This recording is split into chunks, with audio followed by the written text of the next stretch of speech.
All right, let's get right into it. Think about your morning. You probably grabbed a shampoo bottle, right? Well, we're not going to talk about the shampoo. Nope.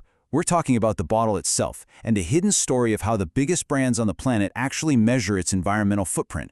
I mean, your morning routine is it's filled with products. Every single one, from your toothpaste to that bottle of cleaner under the sink, it has a whole journey, a whole story, and a real impact. So yeah, it's your morning, but it's their footprint we're looking at. So let's just ask it straight up. What is the real story behind that shampoo bottle? I mean, beyond the cool brand name and all the promises you see on the label, how do you really know what it's made of and what its actual cost is to the planet? And look, this isn't just about one shampoo bottle. We're talking about a massive industry here, household and personal products. That's everything. Cosmetics, soaps, detergents, those cleaning supplies, paper towels, even razors. And every single one of those things comes in some kind of packaging. So, with all these products and all these different companies, how can you or how can anyone compare who's actually trying to be more sustainable, right? You can't just trust the flashy, eco-friendly sticker on the front. What you need is a standardized system, a common language. You basically need a rule book for sustainability. And guess what? That rule book exists. It's called the SASB standards. And here's why this is a huge deal.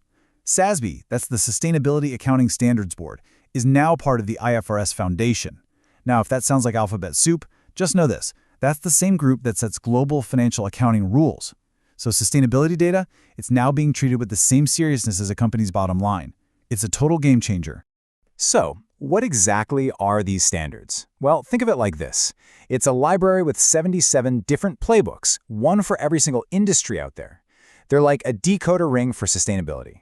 They tell companies, hey, here is exactly what you need to measure and report on. And why? So investors, and all of us really, can make real apples-to-apples comparisons. It's all about cutting through the noise and getting some clarity.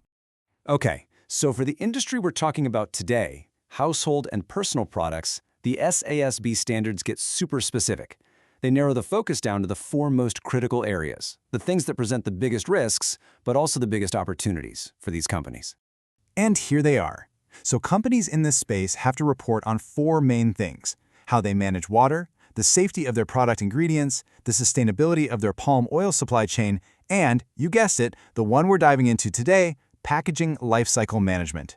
You can already see how tailored this is, right? It's not just some generic checklist.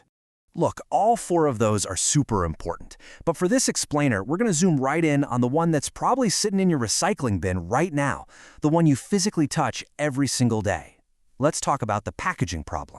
Yeah, we're talking about the bottle, the box, the wrapper, all of it. This stuff represents a huge chunk of a product's cost, its shipping footprint, and what happens to it when you're done. So the big question is, how on earth do you even begin to measure something so complex? Well, according to that SASB rulebook, it all boils down to three key metrics. And the first one, it's almost brutally simple.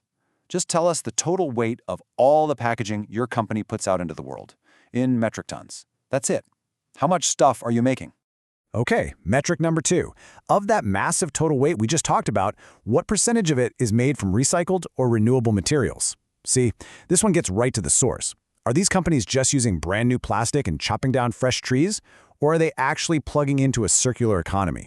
And finally, number 3, what percentage of that packaging is actually designed to be recycled, reused, or composted?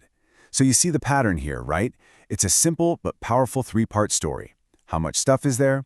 What's it made of? And what happens to it when we're done? All right, so reporting these numbers, that's just step one. The real goal, obviously, is to make those numbers better over time. So how do brands actually take this data and use it to design packaging that's genuinely more sustainable? Well, it's a whole strategic process. First, they try to optimize the weight and volume, make things lighter and smaller. That uses less material and, bonus, cuts down on shipping emissions. Then they actively look for better materials. But, and this is a big but, to make sure these changes are actually better for the planet and not just swapping one problem for another, they rely on this really powerful scientific tool called a life cycle assessment. And you guys, this concept is so critical. A life cycle assessment, or LCA for short, is basically a complete environmental biography of that shampoo bottle. It looks at the impact from the very beginning, when the raw materials are pulled out of the ground, all the way through manufacturing, transport, your use, and its final disposal. It's the full cradle-to-grave picture. And what that does is it lets a company see exactly where the biggest environmental hotspots are so they know where to focus their energy. And this isn't just some back-of-a-napkin calculation. These LCAs are governed by super rigorous, globally recognized ISO standards. I mean, there are specific technical rules for everything. For what optimizing packaging even means, for what truly counts as recyclable, for how a brand is allowed to claim recycled content, and even the scientific benchmarks for what makes something compostable. It's all about making sure the data is legit and consistent no matter who's doing the reporting. Okay, wow. We've gone from a bottle on your shower shelf deep into the weeds of accounting standards and technical rules. So let's pull back up, let's zoom out, and ask the most important question of all. Why does any of this actually matter? Because it literally changes everything.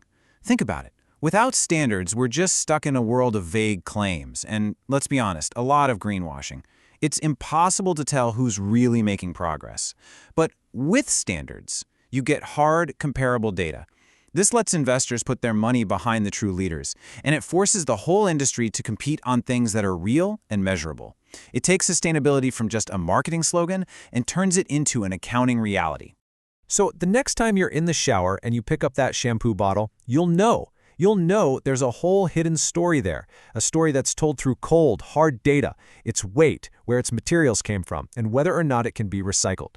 And just knowing the rules of how that story is told, well, it gives you a totally new perspective. So I'll leave you with this. Now that you know how it's all measured, what are you going to expect from the brands on your shelf?